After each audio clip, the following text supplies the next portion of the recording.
अस्सलामुअलैकुम everyone, I am doctor Shanza Tahir and आप देख रहे हैं डॉक्टर मोटिवेशन। आज की वीडियो के अंदर मैं आपके साथ डिस्कस करने लगी हूँ फिजिक्स के प्रैक्टिकल पर कंप्लीट गाइड कि आपको किस तरह से 30 आउट ऑफ 30 स्कोर करने हैं, आपको किस तरह से तैयारी करनी है एंड किस तरह से आपने अपने पेपर के अंदर लिख के आना है ताकि आपको मैक्सिमम मार्क्स मिले। अगर आप चैनल पर नए हैं तो जल्दी से आपने चैनल को सब्सक्राइब कर देना है। फर्स्ट ऑफ ऑल मैं आपके साथ पेपर पैटर्न को डिस्कस कर लेती हूँ कि आपका पेपर पैटर्न क्या होता है आपके फिज़िक्स के प्रैक्टिकल के अंदर। तो हमारे पास सेक्शन 1 होता है, सेक्शन 2 होता है एंड सेक्शन 3 होता है आपके प्रैक्टिकल के अंदर। एंड टोटल टाइम जो गिवन होता है दैट इज़ 3 आवर्स। आपको जो सेक्शन 1 होता है उसके अंदर आपको 3 प्रैक्टिकल्स दिए जाते हैं एंड आपके सेक्शन 2 के अंदर भी आपको 3 प्रैक्टिकल्स दिए जाते हैं। अब सपोज़ आपको एग्जामिनर कहते हैं 3 में से कोई भी 2 प्रैक्टिकल्स जो हैं आपने उनको पेंसिल से मार्क कर देना है जो आपको अच्छे आते हैं, ठीक है। तो अब सपोज़ कर लेती हूँ कि मैं पेपर अटैम्प्ट कर रही हूँ और मुझे जो अच्छे आते हैं मैं उनको मार्क कर देती हूँ। तो मैंने 1 मार्क कर दिया एंड मैंने 2 मार्क कर दिया एंड देन सेकंड पार्ट पे आती हूँ तो मैंने 4 मार्क कर दिया एंड मैंने 6 मार्क कर दिया। अब एग्जामिनर अल्टीमेटली मेरे पास आएगा, वो देखेगा कि मैंने सेक्शन 1 में 1 एंड 2 मार्क किए हुए हैं, तो वो मुझे कहेगा आपने 2 वाला प्रैक्टिकल परफॉर्म करना है। एंड इसी तरह से मैं सेक्शन 2 में मैंने 4 और 6 किया हुआ है, तो वो मुझे कह देता है आपने 6 वाला करना है। ठीक हो गया। अब इस तरह से मैंने 2 एंड 6 वाला अपना सारा प्रैक्टिकल लिखना है एंड ये दोनों 10-10 मार्क्स के हैं, तो इस तरह से मेरे 20 मार्क्स हो जाते हैं। अब आपने किस तरह से पूरे मार्क्स गेन करने हैं अपने इन 10-10 वाले प्रैक्टिकल्स के अंदर, तो फर्दर आपने सबसे पहले लिखना होता है अपरेटस। आपने लिखना है अपरेटस, ठीक है, इन प्रैक्टिकल्स के अंदर। देन आपने लिखना होता है प्रोसीजर। आपने प्रोसीजर लिखना है इन प्रैक्टिकल्स का। आपने बनानी है डायाग्राम, ठीक है, आपने बनानी है डायग्राम। आपने लिखनी है ऑब्जर्वेशन, ठीक है, आपने लिखनी है ऑब्जर्वेशन एंड लास्ट में आपने लिखना है रिजल्ट। ठीक हो गया। ये आपके मेन पॉइंट्स थे 5 जो आपने लिखने हैं, तो आपको मैक्सिमम मार्क्स मिलेंगे। पॉइंट नंबर 1 है ऑपरेटर्स, पॉइंट नंबर 2 है प्रोसीजर, 3 है डायग्राम, 4 है ऑब्जर्वेशन एंड 5 है रिजल्ट का। इसी पैटर्न पर आप अपने पेपर को अटेम्प्ट करेंगे तो तभी आपको 10 आउट ऑफ 10 मिलेंगे आपके सेक्शन 1 और सेक्शन 2 के अंदर। नेक्स्ट हमारे पास आ जाता है सेक्शन नंबर 3। तो इसके अंदर आपको ग्राफ बनाना होता है, ठीक है। आपको वैल्यूज़ दी हुई हैं, आपको ओहम वाले ग्राफ की वैल्यूज़ दी हुई हैं, ओहम और ओहम स्क्वायर की आपको वैल्यूज़ दी हुई हैं एंड आपको वोल्टेज और करंट की वैल्यूज़ दी हुई हैं। तो आपने इसका ग्राफ बनाना होता है, ठीक है। तो आपको इस तरह से ग्राफ बनाना है। आपको एक एक्स एक्सिस, एक वाई एक्सिस और आपका जो भी ग्राफ बनता है उसके पॉइंट्स पहले आपको लगाने हैं इन वैल्यूज़ के अकॉर्डिंग और फिर आपने उन पॉइंट्स को मिला देना है एंड आपका जो ग्राफ बनेगा that is your main graph और इसके आपको 5 मार्क्स मिलेंगे। ठीक हो गया।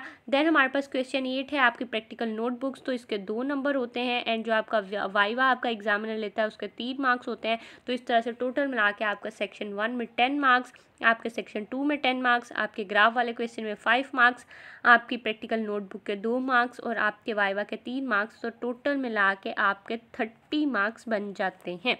ठीक हो गया। अब आपका हमारे पास आ जाता है जी एक्सपेरिमेंट। ये मैंने आपकी प्रैक्टिकल नोटबुक खोल ली है। तो आपकी प्रैक्टिकल नोटबुक के अंदर आपके एक्सपेरिमेंट किस तरह से होते हैं और आपको कौन कौन से इंपॉर्टेंट प्रैक्टिकल्स है वो भी मैं मार्क करवा दूंगी।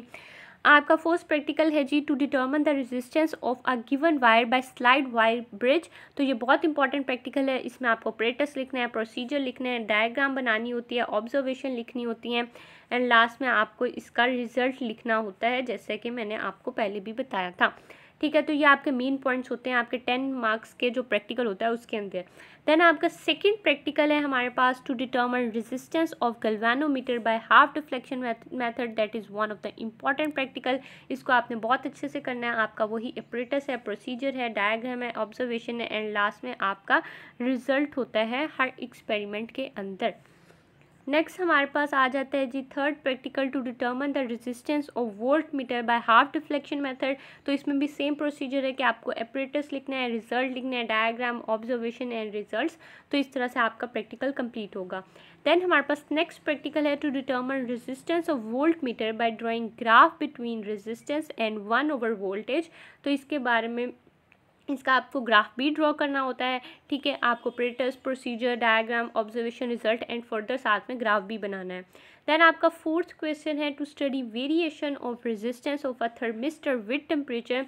तो एज सच ये इतना इंपॉर्टेंट नहीं है, लेकिन आपने फिर भी इसको पढ़ लेना है। आपको apparatus, procedure, diagram, observation and result लिखना होता है इस प्रैक्टिकल के अंदर भी। नेक्स्ट हमारे पास आ जाता है कि इसका ग्राफ भी बनाया हुआ उन्होंने, तो आपने ग्राफ भी देख लेना है। आपके पास ग्राफ है between the resistance and temperature thermistor का, और इसकी वैल्यू इस तरह से आ रही है। नेक्स्ट हमारे पास आ जाता है जी आपका जो गेट्स होते हैं वो बहुत इंपॉर्टेंट है। इनमें से एक कंफर्म आ जाता है, तो आपने इसको अच्छे से करना है। इसमें आपने ऑपरेटर्स करना है, प्रोसीजर करना है, आपने उसकी डायग्राम, सिंबल, आपने उसका एक्सप्रेशन, उसकी ऑब्जर्वेशन, ठीक है, जो उसका ट्रूथ टेबल होता है वो, एंड देन आपका जो रिज़ल्ट आएगा फर्दर आपने रिज़ल्ट भी लिखना होता है गेट का। इसी तरह से आपने बाकी सारे गेट भी करने हैं। और गेट है, पहले एंड गेट था, तो इनमें से एक तो कंफर्म आ जाता है। उसके बाद आपका नॉट गेट है, तो फर्दर वही प्रोसीजर होगा इसके अंदर भी, तो ये आपने करते जाना है साथ साथ। एंड आपका उसके बाद नैंड गेट है, नैंड गेट भी आपने कर लेना है, ठीक है। जब आपका एंड और एंड गेट मिलता है तो तब आपका बन जाता है नैंड गेट, ठीक है जी। आपका एंड गेट का होता है ए डॉट बी एक्सप्रेशन, और आपका जो हमारे पास नॉट गेट होता है उसका ए और बार होता है उसका एक्सप्रेशन, यानी वो उल्टा हो जाता है। अगर ज़ीरो है तो वन हो जाता है, वन होता है तो ज़ीरो हो जाता है। तो ये जब आपके पास एंड और आपका जो नॉट गेट है दोनों मिलते हैं तो आपके पास बन जाता है नैंड गेट, ठीक हो गया। इसी तरह से जब आपका और नॉट गेट मिलते हैं तो तब आपका नॉर गेट बन जाता है, तो ये भी इंपॉर्टेंट है, ये भी आपने याद रखना है। उसके बाद हमारे पास जो नेक्स्ट एक्सपेरिमेंट है that is to determine high resistance by neon flash lamp.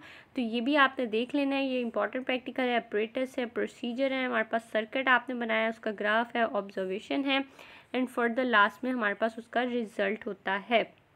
Next practical हमारे पास है जी to study the relation between the current passing through tungsten filament lamp and potential difference applied across it. तो ये भी बहुत important practical है, ये मेरी बारी में भी आया था, तो आपने इसको अच्छे से करना है। ऑपरेटर्स, प्रोसीजर, इसकी डायग्राम, आपको इसका ऑब्जर्वेशन टेबल, इसका ग्राफ, आपको रिजल्ट सब कुछ आना चाहिए, बहुत इंपॉर्टेंट है। हमारे पास अगला प्रैक्टिकल है to study characteristics of a semiconductor diode and calculation of forward and reverse current resistance और फॉरवर्ड बाइस पे। ये आपने ऑपरेटर्स, प्रोसीजर, ये डायग्राम्स, ठीक है, ऑब्जर्वेशन करनी है। इसका ग्राफ बहुत इंपॉर्टेंट है, बहुत इंपॉर्टेंट है, ये आपने अच्छे से कर लेना है। रिवर्स बाइस का है, ठीक है, ये आपने अच्छे से करना है। रिवर्स बाइस और फॉरवर्ड बाइस का दोनों का ग्राफ बहुत इंपॉर्टेंट है, आ जाता होता है ड्रॉ करने के लिए। प्रोसीजर है, कैलकुलेशन, रिजल्ट्स है। देन आपके पास अगला प्रैक्टिकल है to study the variation of electric current with intensity of light using photo cell. तो ये एज सच इतना इंपॉर्टेंट नहीं है, लेकिन आपने इसको पढ़ लेना है। उसके बाद हमारे पास अगला प्रैक्टिकल है to determine the EMF of a cell using potentiometer. तो that is one of the most important practical, ये हर साल ही आ जाता होता है, हर बारी में आ जाता है, तो आपने इसको अच्छे से कर लेना है। Apparatus, procedure, diagram, observation, mean value, result, ये सब कुछ आपने इसके अंदर करना है। To make a burglar alarm using NAND gate. तो आपने ये भी अच्छे से कर लेना है, ये गेट वाला तो एक क्वेश्चन आता ही आता है, हर बारी में आना होता है, ज़रूरी है ये। तो आपने इनको गेट्स को अच्छे से कर लेना है ताकि आपका एक 10 मार्क्स का क्वेश्चन जो है वो सिक्योर हो जाए, ठीक हो गया। तो अगर आप गेट्स को अच्छे से कर लेते हैं तो आपका एक 10 मार्क्स का जो क्वेश्चन होता है ना वो सिक्योर हो जाता है आपके लिए, ठीक है। तो ये था आपके सारे प्रैक्टिकल्स की कंप्लीट गाइड आपके फिज़िक्स के लिए। अगर आपका फर्दर कोई भी क्वेश्चन हो इसके अलावा भी तो आप मुझे कमेंट डाउन कर सकते हैं या आप मेरे इंस्टाग्राम पे कांटेक्ट कर सकते हैं, लिंक डिस्क्रिप्शन में है। That is all from my side, thank you so much.